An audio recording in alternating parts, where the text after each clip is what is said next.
Oh, that was our that was when we were going down the Instagram TikTok path to see if there was some white space there for us to play. I loved it, by the way, Tyler. Yeah, Super creative, a lot of like fun. rocking back and forth, rock pop Exactly. video. Yeah. Hey, Tyler, great to see you again. Hey Paul, how you doing, man? Not too bad, not too bad. For those listening in, Tyler and I have known each other some time now, I'd say well over a year. And we've been on a very similar journey over the course of this past year, with me setting up Fabric Labs, a digital service agency, and Tyler setting up more product oriented business. So it's been, Tyler, personally great having you in my life where we can meet with each other as frequently as is possible and Yeah. just commiserate, celebrate, and share stories. So it's great to have you on. Yeah, no, it's great to be here. I remember we met through a mutual friend, and I still remember we sat down in that coffee shop. And I'm super proud of what you're doing with Fabric Labs because, as we've discussed before, you're like, yeah, heading into the beginning of 2024, I'm gonna give it XYZ months. And I was thinking to myself, I was like, nah, man, I hope he keeps going, and you did, and it's been awesome to see your progress. So like, happy to be here. Cheers, Tyler. Yeah, I think one of the learnings for me, certainly, and you read this in 101 starting up a business, is that it's about persistence and resilience and just Yeah, pushing through the hard things when you're trying to figure out market fit. I think at that point, I wasn't 100% certain where the road would take me. yeah. And it was my first time jumping into entrepreneurism. So there was a lot of trepidation, but for sure glad I persisted and got to where I am today. But with that, Tyler, do you want to give us a sense for your journey and what you're building? Yeah, absolutely. So, um, I've built a product called Magnetic with my co-founder.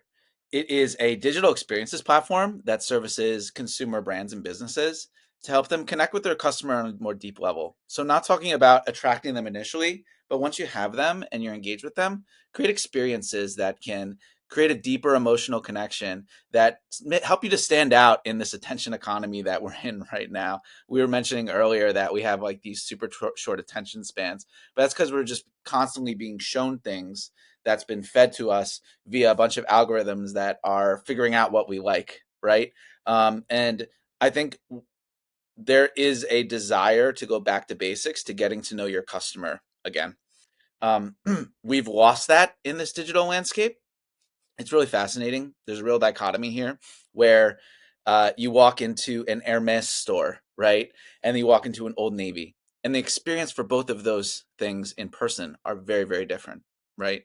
Maybe Hermes, you have someone that comes up right away. Hey, what are you looking for? They're nicely dressed. They're looking to curate your experience. Old Navy, it's like, here's the clearance rack. Here's all the other stuff that we've been putting in our ads. Come and buy.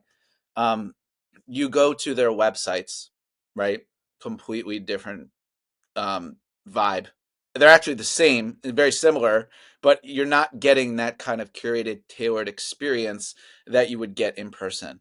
And we find that to be something that's been overlooked for a really long time because socials and ad targeting and the way that this landscape has evolved over the last decade has actually been very profitable and cost efficient for companies. But we're heading into a new era where everyone is now digitally online all the time. That's our short attention spans. And we do need to get back to basics. And there's a huge gap in the digital experience space for differentiation and competitive advantage. And so we are here to help bring companies into that world and not only just bring them into it strategically, but also make it really easy and worth the ROI to do it. Fantastic. Yeah, it's really exciting, Tyler. One of the things I noted since moving into this world is how the brand or the perception of a brand has changed dramatically from when I was, let's say, in house or when I was leading parts of consulting organizations. Because there's so much noise out there, and it's incredibly important now for leaders, for organizations to have the ability to slice through that noise and provide that clear message to their consumers, so that it's fully understood as to what they do and the value that they can provide to their community, their customer base, and so on and so forth. Yeah. With that, Tyler, has this been a pretty linear journey for you guys? I sense no, and I think in our conversations, I believe not. But have you guys pivoted your product and your vision over time? And can you give us maybe a sense for what that pivot looks like? Yeah, yeah, 100%. It has not been linear. If you've been working long enough, everyone listening, you know that most career journeys and company journeys are never ever linear. I mean, man, if I could actually plan for something to happen in 5 years and then happen that way, I would be, you know, on a beach somewhere because I'd already be able to figure out like how to make all the money. Um, so we started up as we found a problem that was related to a bit of a trend. So we were initially doing a lot of things during the NFT boom that was happening in 2021, 2022, not as a company, but as people working together to actually build projects in that space. And we saw a lot of themes come out of that mania, you could call it. A lot of what we saw was the power of digital community that was made possible because of a lot of different things. COVID forced people online. A lot more platforms were popping up. People were getting more familiar. It was more normal now to be part of an online community as opposed to before. And then we saw this concept of ownership and belonging digitally actually help to make those communities stronger because there was a united tangible asset. And it feels weird calling a digital asset tangible, but like with the technology that we have now, you can actually prove that stuff. And it actually created a lot more of these bonds. And we were looking at that and we were like, huh, there's a there. And the tools to do it are not streamlined. And there's an opportunity, instead of just doing these things like every 3 months, where creating a bespoke thing, we could actually package it and put it at scale. And so that was the original idea. And then the NFT craze basically ended, as you know, everyone probably could have seen was going to happen. And we sat there and we're like, all right, the novelty of the tech is gone now, but we still have a really powerful product. So how do we take this product and put it into more mainstream readable language that would actually speak to our target customer? Which, by the way, at the time, didn't even know who our target customer is. So this is where a lot of you start to see the path for pivots here, right? Like we think we're coming in, we have a new and novel thing with new tech that makes it really easy. Let's go. Then the tech falls out of favor. AI starts booming, and we're like, okay, we're not going to do an AI pivot because that's not really the thing that's driving what our value prop would be. I said our value prop is like connecting with your customer again. I think AI does the exact opposite of that. It takes the humanity out of a lot of things and tries to replicate it at scale.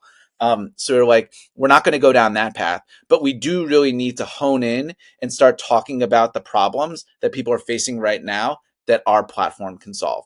And that was probably a 18-month journey to get to where we are now. And Yeah, so there's been a lot of like twists and turns along the way. And man, like I came from a finance and consulting background.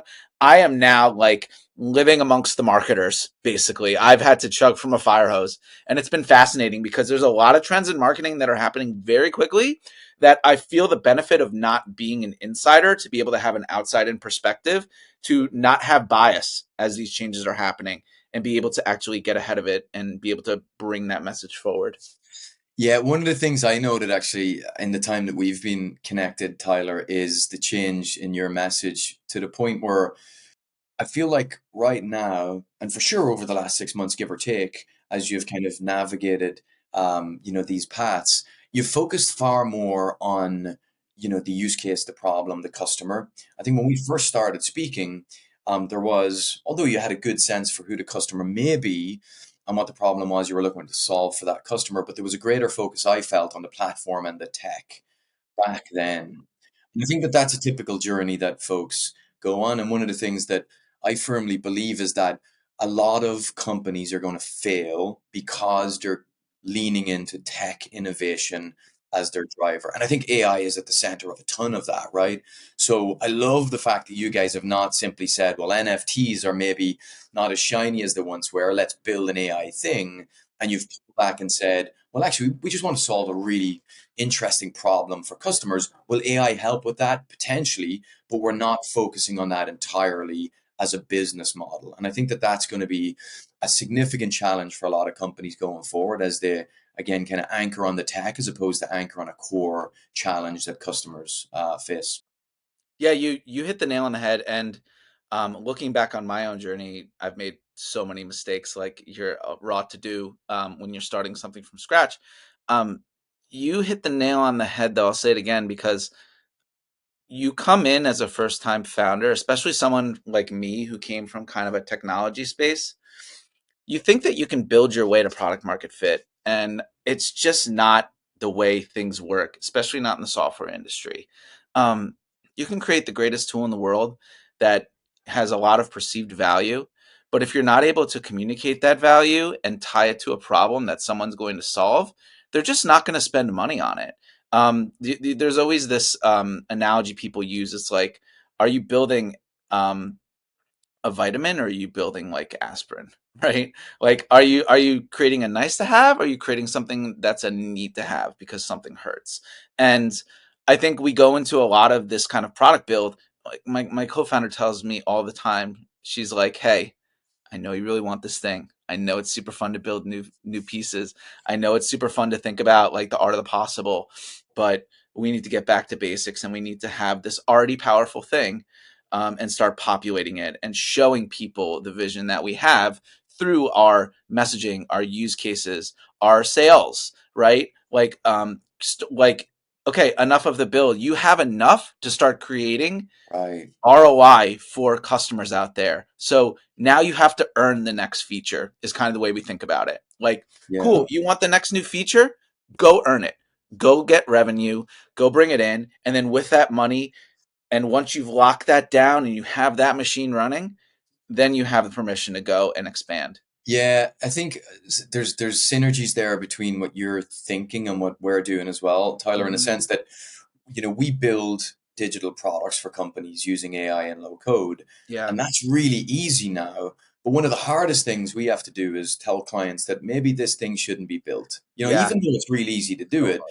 but if it's not a problem that we're actually solving for that we validated, let's not build it. Let's not throw money at a problem that we are not certain exists. And that's the hardest part. The build is the easy part in some ways. It's the product strategy and the kind of mindset that we're working with a Yep. lot of clients Yep. and customers on to maybe mature and kind of and build out. And it brings me kind of back to this analogy. I think it was New Coke failed dramatically and nearly tanked the company Mm. when they were trying to get additional market share. And there was just a lot of assumptions made. People want a new flavor. They did a lot of kind of test cases with Yep. this, new Coke, but the test cases didn't replicate how customers actually acted. They give them Yep. a very small amount of new Coke and said, "Well, would you drink this?" And in thimblefuls, they said, "Yeah, this is pretty good." And they went all in. They almost kind of bet the company on it. Yep. They transitioned from traditional Coke to new Coke, and it tanked. It didn't do well at all. And the reality was that they didn't fundamentally understand what their customers wanted in real world scenarios, and pivoted very quickly back to traditional Coke, knowing that there wasn't actually a problem there that they had Yeah. to solve for. So anyway, getting back to you and your company and Yeah. what we do in Fabric Labs, I would just emphasize to all leaders listening to this that you need to validate the market challenge that exists today. Validate then, your hypothesis and the solution that you want to put in place. And that's all through speaking to customers. As you said, Tyler, Yes, it most of is. your job is sitting in the marketing world now, but it's all through listening to your customers. Only at that point should you really kind of lean into, building products or kind of maturing your product suite. Yeah, I'm gonna give you a phrase that I recently ran across in one of the communities I'm in, and it's really amazing. And it was done in the frame of like building a personal brand, but I think it also comes if you're a founder building a company with a vision, it's the same exact thing. And it's, you can't see the label of the jar from the inside. So you're in the weeds, you're building, you have the vision, you're doing this thing, but you're inside the jar. So you actually don't have a point of view. It's impossible for you to have a point of view of what you look like to other people. So if you're not talking to those other people, you're going to fall flat a high percentage of the time. Hey, a blind squirrel finds a nut every once in a while, and you nail it, right? Like Brian Chesky Airbnb, for all of the challenges, and he's well documented in interviews talking about how they got there, his vision from day one matches the vision of what they're doing today, right? That is a very, very rare thing. Like that is not something that happens very often because of the fact that you can't see what you've built from the inside. And ironically enough, that is actually one of the core value propositions that we try to get in front of our customers about magnetic, right? So creating these digital experiences, the way we've built all of this with the technology that we've used, you also get to glean a lot of engagement information about it at a customer level. You're able to bring in things to ask them questions. I'll give you a tangible example. We had a candle company who piloted with us in our first year, and they have this very unique thing that they do that the scent, they actually take the flower from the scent or whatever it's derived from, and they sprinkle it on top of the candle as like an attache that, um, represents like, hey, this is pine needles, like whatever. Sure. They are like, it's so operationally intensive. We do it very manually. We could make so many more candles and have so much more inventory if we didn't have to do this. So they launched a couple programs with us when they were testing out new products. But in that, and they were doing this to their VIP list, so like their frequent buyers, all of that stuff. In that, they asked a question during it, and they said, "Hey, if we were to stop or offer some things that didn't have these accoutrements on the top, would you stop buying to some extent?" And guess what? Like 40% of the people said, like, this is one of the reasons why I like your candles. And they were Yeah. looking at it operationally like, but we could save so much money and scale and ramp. But their customers said, no, no, no. Um, Don't take away the thing that I actually appreciate about you. And imagine if they had gone through and said, you know what? I talked to a couple people at markets, whatever. Like, I feel like this is it. And then they just went, right? Like, mm, that could have been really catastrophic for their business and set them back. And yeah. all it takes is just getting the right people together and asking the question. Like we're not talking about like 10,000 people here. Like if you take if the top 10% of your customers amounts to like 1,000 people or 10,000 people, right? And then you just narrow that down to like 1% of that. That should be enough of representativeness for you to get enough data to figure something out. And Yeah. those little things, those little tweaks could be something that is driving the majority of the ship. And it's just under the covers because you just don't know. Right. And Yeah. so I know I'm harping on this, but like this is the power of getting back to basics and getting to know your customer that we preach all the time. Yeah. And so we're helping to bring that to life. I love it, Tyler. I'll touch on one more kind of quick analogy and then kind of put a second question to you.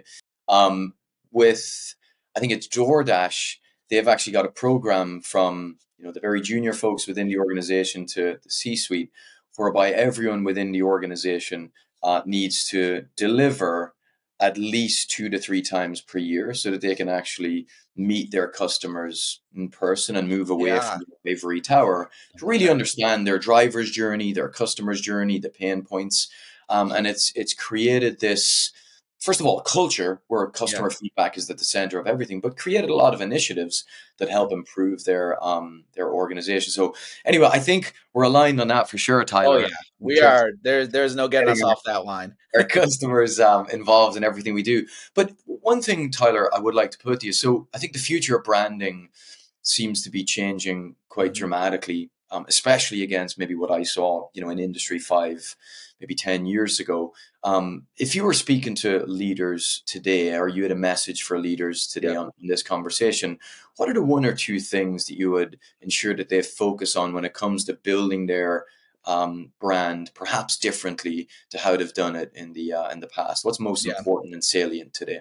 Yep. The first one is this axiom that if you're for everyone, you're for no one is no is more true today than it ever has been. The way that technology has evolved and the way that now everybody can get a crack at the apple of getting the attention of your potential customer, it's no longer, mapped to I have the relationship with this store that holds my product, right? And that's kind of the gating factor. Those gates have been just like completely stormed, right? And so if you're for everyone now, you truly are for no one, and you're going to start to see market share because everyone's other competitors are just going to find niches and eat away at you because they can do that now. So from a branding perspective, you need to be really cognizant of that. Um, just a story: I was speaking at someone at a very large beverage company at one of these conferences, and they were just talking about how their ROAS has just been completely destroyed, their return on ad spend, and how their company strategy of capturing a little bit of every single demo is really not doing well right now. And there's other competitor beverages that are just hyper focusing on certain areas and they're growing like crazy. Um, and it just underscores that the game has changed. So the second thing I would say is the riches truly are in the niches, and you can see that with companies that have come up. So look at Liquid Death. Liquid Death was like, we're going to go after a certain type of person who likes this type of branding, likes this type of messaging, likes this type of creative, and we're going to create a culture around it, and then we're going to grow. And guess what? They are literally canned water and they are worth billions right now, right? In an industry that is the most replicable product that you could ever have. And it showcases the power of niching down as a brand and then expanding. So it's create a cult, own those customers, and then branch out your brand from there. It's no longer this megaphone strategy. So those are the two real main things that I would talk about in branding. Um, Especially if someone that's just starting, there's this massive temptation. We did the same thing that like my product's amazing. Anyone can benefit from this product, right? And Yeah. that is a trap. That is a trap that your mind plays a trick on you. It is not the way to go. You do need to pick a lane and just hit it hard. And everything that you do, you should use that lane as a North Star and dominate the lane. And then once that lane's tidied up, kind of like I talked about before, earn the next feature. It's the same thing. Earn the right to go and tackle another set of clients, right? Yeah, I love it, Um, Tyler. It's something that I fell into early days as well. Given what we do, there is breadth and ability to do everything from strategy through to build and data and AI and so on and so forth. And to your point, there's just so much competition out there that you really need to focus on a particular segment and niche and kind of grow from there. This is fantastic, Tyler. To close us out, yeah, what are you most excited about? Whether it be there's just so much change, it can be overwhelming for some folks and yeah, exciting for others. So it's really kind of for me important to focus on the things that actually matter. But yeah, I suppose the question to you then, Tyler, is whether it be a shift in behavior or a new technology or innovation that's coming to market, and maybe apply this to magnetic. What are you and the team most excited about that will shift significantly how you offer your products and yeah. services to your customers? I think for me, there is this shift towards authenticity winning over what I would call production, right? Um, And we're seeing that writ large in the personal brand space. We're seeing that writ large in kind of the marketing and advertising space. Go to your Instagram and start scrolling. I guarantee you 70% of the advertisements that you get are going to be someone talking head looking at the video. I just tried this product. It's amazing because they're trying to create an authentic, I can relate to you experience because they found that it's the most effective. If people can see themselves in the content, in the advertisement, in the product that they're viewing, they're more likely to create a connection and convert, right? And I think that opens up a lot of opportunities. And the more people realize that authenticity is the secret sauce, again, why I think AI is not all that people think that it is, despite how good it's been um, and how much it's growing and evolving. For us, that really plays into our wheelhouse because what we always harp and what we've set up our platform to do is to bring the authenticity of your brand to the different segments of your client base. If you have three different types of people, don't just megaphone message it, right? You now have the ability to segment them down and make that experience great for the reason they love your company and bring that part of your company to them to be authentically you, right? And so, no more chasing trends, right? Like it's cute, it's funny, right? The TikTok trends and the Instagram trends and all that other kind of stuff. But I think the North Star needs to be pick your lane, be authentically you as a brand, and then engage your customers in kind, and that will be the secret sauce. And honestly, I look at that as maybe an end game because like where else do you go other than just being uniquely and authentically you and serving a specific customer? So we're really One excited. of the things that I've loved about that answer in particular, but the whole conversation, Tyler, is that we've rarely veered into technology innovation and more so Yeah. focused on behavioral innovation, which I think is really important. And to your point, It's these critical. shiny objects are going to continue to be put in front of us. And it's really easy to grab a couple and anchor a business on it. But what I love about not just this conversation, but what you guys are doing is you're focused more on the behavior and on the people. And I do think that's what's going to win out. And obviously leverage these platforms and innovations as tools that can help you toward that Hmm. end game, but they're not the end game in and of themselves. Yeah. One more quote I'll say on Yeah, that piece is, and I've come to this realization through building all of this. I've always been like a tech forward guy. I sure. love the shiny objects. I love thinking about the art of the possible of what the future state could be. And I very much lived in that world before I started my own business. But now being in it and understanding these types of behavioral things and really the psychology that drives human beings that's innate in all of us, as much as Yeah, we want to fight it, like once we let our guard down or we get tired, like this stuff kicks in. I think when I look at technology and the way it's evolved, all it's done is just allowed us to hyper focus and target the way we psychologically operate, right? I think if you understand how humans think, how we feel, what drives us, and by the way, it's not numbers that drive us, it's emotion that drives us. If you can understand that, technology is just the augmentation that helps you get to that end state, right? So I used to think the other way around. Technology yeah, is going to unlock these things. And I right. think one of my biggest learnings through all of this is like, no, like technology truly is a tool. I love the elegance of it. I love the efficiency of it, and that part of me will never go away. But you come Right. to learn that a technology is nothing without users. A technology is nothing without the value that it brings, and you really need to get to under the covers and the core of like what is the desire or the pain that I'm solving for, right? And if you don't get that, you're just not you're not going to be successful. I don't care if it's the most elegant thing that's ever been built.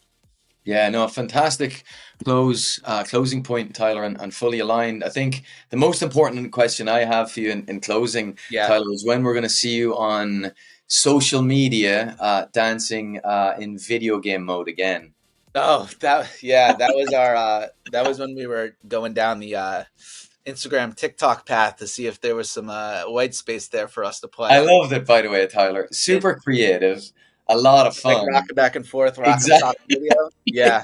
And for those not aware, we'll share it under this post as we go live. But I love the creativity, Tyler, and genuinely really believe in everything that you guys are doing, and especially kind of your mindset shift now more towards serving your customers in this genuine way. So, Tyler, I really look forward to continuing to work with you, to partner with you, and yeah, helping one another along on this really exciting journey as we head into the new year. So thank you so much, Tyler, for spending this time with us. Yeah, I appreciate it, Paul. Happy to come back whenever you want to chat again. Fantastic. Cheers, Tyler. Cheers.